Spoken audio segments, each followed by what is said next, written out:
have more ownership, you can take more responsibilities for your trade, and you will realize you're not trading like a headless chicken anymore, because now you actually are properly equipped with the skill to take trades and obviously to find profits in the charts. So Discord members, if you have joined me, please review. Very importantly, you have to understand what I'm trying to say, where I'm getting at. See it for yourself day after day after day after day, and from there you will learn and review.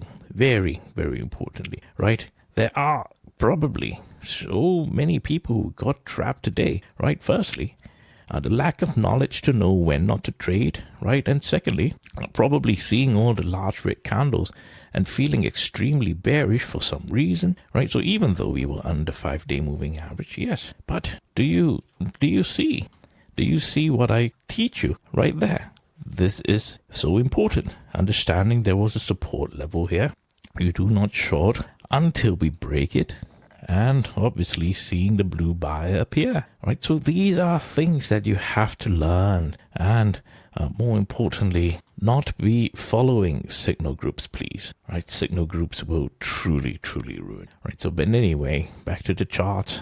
You have to be more alert. Do not be complacent, right? So watch out for the next couple of days and trade safe.